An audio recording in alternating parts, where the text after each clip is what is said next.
Hello and welcome to the Intentional Entrepreneur Podcast. My name is Lauren McLaughlin, and in this podcast, I'm going to show you how you can create full-time income and impact and beyond as an online business owner and expert in part-time hours. Today is episode 2, how you can get 2 hours back a week without hiring a VA. So welcome to the podcast. I'm thrilled to have you here.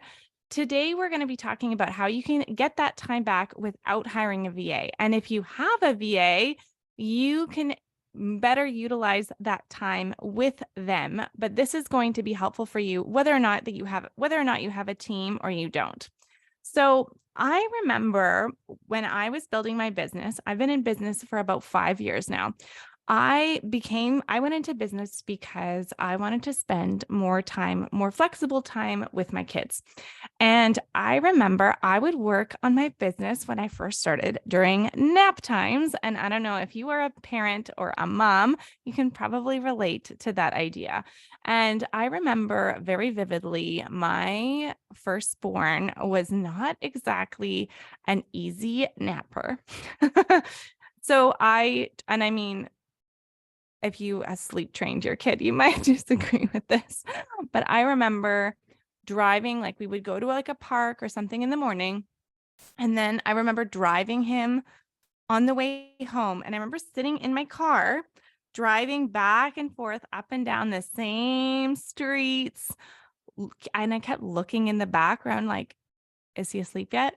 Is he asleep yet? And I'd start to feel a bit stressed that I wouldn't have enough time to actually get my work done in the very short, limited time that I had. Probably had about 2 hours on a good day if he actually slept. So I was hoping that he would fall asleep. He didn't fall asleep easily. And honestly, he'd only fall asleep in the car.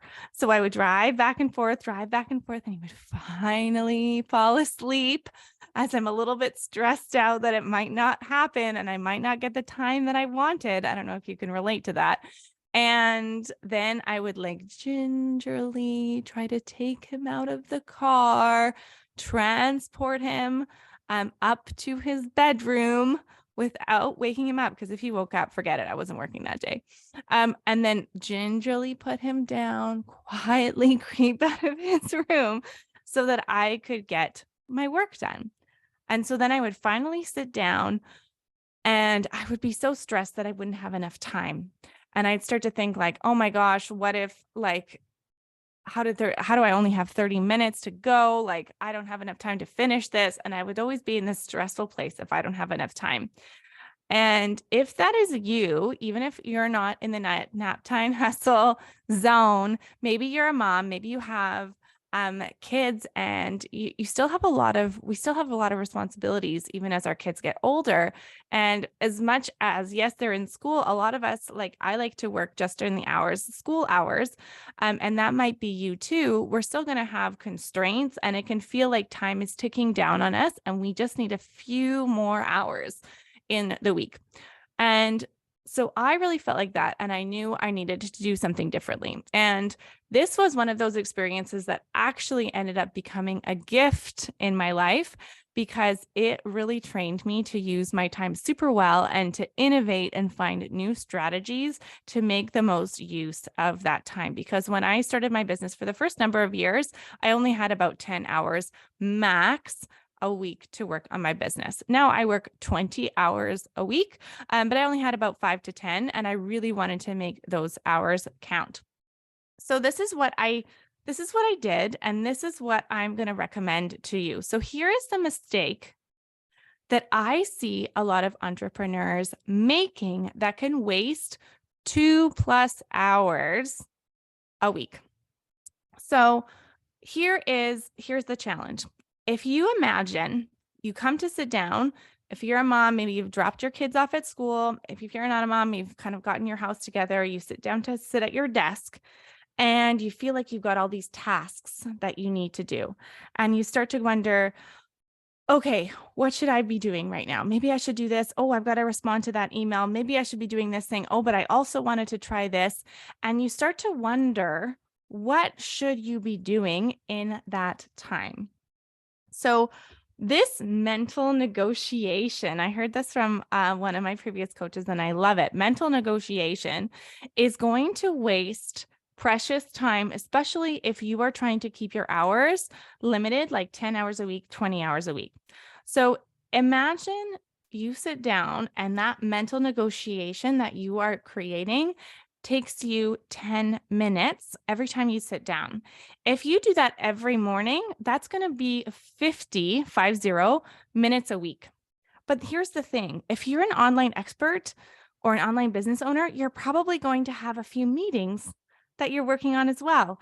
Maybe you have a coach that you're working with, maybe you have clients that you're working with, you have some lunch, you need to get up. And so imagine you sit down at your desk just twice a day. Say twice a day and then the odd client call. So if you waste 50 minutes a week in the morning wondering what to do, and then you sit down in the afternoon after lunch and you spend another 10 minutes a day thinking, oh, what should I do with this time? And starting to stress out that your day is running out and what should I do? And what should I do? That can waste another 10 minutes.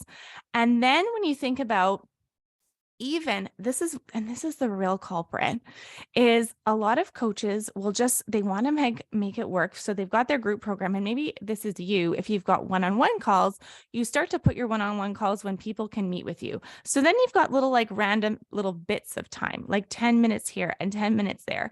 And suddenly you've got these little, you're either wasting time when you sit down at your desk, or you have these little pockets of time that you don't necessarily know what the best thing to do is. So you work on different projects, you maybe respond to a couple emails, and then the time just gets sucked up. So this is what I want you to do instead. This has made the biggest impact for me, and this has made an impact for a lot of my entrepreneur clients and my teacher clients. And it is called what I call the intentional 10. So how you can spend 10 minutes at the beginning of your week to save an hour, 2 hours, 3 hours or more by intentionally planning out your time. So what you're going to do at the beginning of your week, I'm going to give you an overview and we'll get into detail in future episodes. But here's the gist of it. What you're going to do is you're going to sit down and you're going to plan out your week. And especially for those little pockets of time where you do have work time, you want to create a plan of what you're going to do then. Because when you actually start to plan out that time, you avoid having that mental gymnastics, that mental negotiation of what you needed to do. It's already planned out, and investing 10 minutes at the beginning of your week and even planning out as you start your morning routine. When you can spend 10 minutes at the beginning of your week and actually know what you're going to do when you sit down, you can save so much time of that waffling of what should you be doing and what should you not be doing. And the other beautiful thing about this is when you plan out your time, you can make sure that you have time to actually get to the things that matter most in your business. So you're not just responding to clients and responding to emails and whatever urgent thing comes up that you need to respond to. You're going to start to make time for refining your program and improving your program so that your client experience is better. Or maybe you want to work on a different business growth project. You want to start a podcast, or you want to get on more podcasts, or you want to create something new in your business. You can make time for those bigger, non-urgent, but important priorities when you plan out your time. I am thinking, actually, I have created a guide for teachers because I started out working with teachers that kind of gave them the step-by-step of how to do this. And I'm considering actually creating something similar, but specifically for online entrepreneurs and experts. If you are interested in getting a guide like that to learn how you can save 2+ hours or more a week with the intentional 10, send me a DM on Instagram. I am Lauren Monique. And I will link that up in the show notes, saying intentional 10 for entrepreneurs. And I can send you that guide as soon as it is available. So let's recap this idea. When you don't have a plan for your week, you can waste 10 minutes every time you come to sit down at your desk, or every time you context switch between tasks, you can waste more time. And if you're not batching, you can waste more time. Like, I could go on. So at least 2 hours, if not more. I would say honestly 3 to 4 if you can really line your tasks up well and plan with intention your week, you can save 2+ hours a week. So the big things you're going to do is sit down at the beginning of your week and plan out your week. And you're going to look for, here are the main steps. You're going to choose your priority for the week. I recommend 1 to 3. Always having a priority can really focus in on what you should be doing each week. Then from there, you're going to block out what the meetings and appointments you want to go to. If you've got a group coaching call that you run or that you want to go to, any existing meetings. Then from there, you're going to plan out where your priorities should go. And then you can block out the rest of your tasks that you need to do in the week from there. But the goal is really to make time for those priorities and to avoid that waste. So if you would like an actual step-by-step guide for this that really lines it up for you so you can start putting this into practice, send me a DM. I am Lauren Monique. And let me know, Intentional 10.